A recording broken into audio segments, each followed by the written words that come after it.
Hanumakonda Adalat junction Raj Kumar అనే auto driver passengers కోసం wait చేస్తున్నాడు. ఉన్నట్టుండి రాజ్ కుమార్ వైపు ఓ వ్యక్తి కత్తితో వచ్చాడు. క్షణం కూడా గ్యాప్ ఇవ్వకుండా రాజ్ కుమార్ని కత్తితో విచక్షణారహితంగా కసి తీరేలా 15 సార్లు పొడిచి పొడిచి చంపాడు. రాజ్ కుమార్ చనిపోయాడు అని నిర్ధారించుకొని అక్కడి నుంచి పరారయ్యాడు. ఈ ఘటనతో అదాలత్ జంక్షన్ రక్తసిక్తమైంది. రాజ్ కుమార్ని చంపిందెవరు? అంత దారుణంగా ఎందుకు చంపాడు? ఇద్దరి మధ్య గొడవలకు కారణాలేంటి? నిత్యం రద్దీతో ఉండే హైదరాబాద్ టు వరంగల్ ప్రధాన హైవే ఈ అదాలత్ జంక్షన్.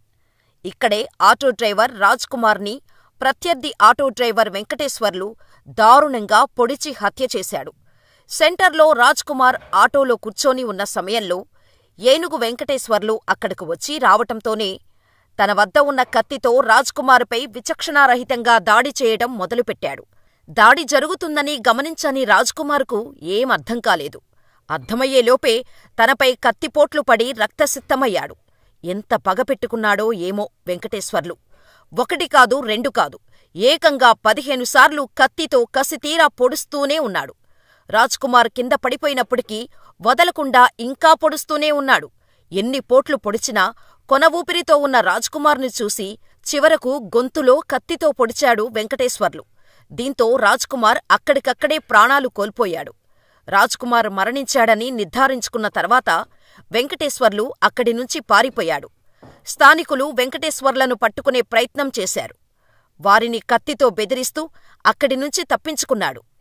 ఈ హత్యకు ఒక మహిళ కారణమన్న ప్రచారం సాగుతోంది.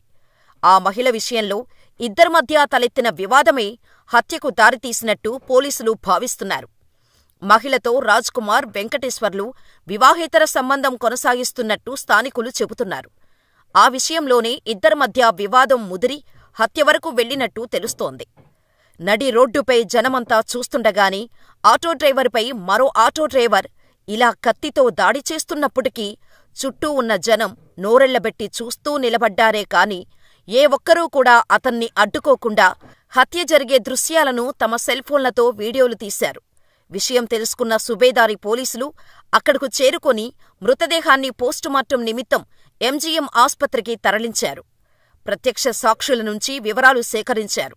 నిందితుడి కోసం పోలీసులు 2 బృందాలుగా ఏర్పడి గాలింపు చర్యలు చేపట్టారు. కాగా హత్యకు పాల్పడిన నిందితుడు నేరుగా పోలీసుల ఎదుట లొంగిపోయినట్టు తెలిసింది. అసలు రాజ్ కుమార్ని అంత దారుణంగా చంపుతుంటే ఫోన్లలో వీడియోలు, ఫోటోలు తీయటానికి ఆసక్తి చూపించిన ప్రజలు కాపాడటానికి మాత్రం వెళ్లకపోవటంతో అసలు మానవత్వం అనేది చచ్చిపోయిందా అనే అనుమానాలు కలుగుతున్నాయి. మరికొందరైతే ఆ లైవ్ మర్డర్ వీడియోని సోషల్ మీడియాలో పెట్టి వైరల్ చేశారు కూడా.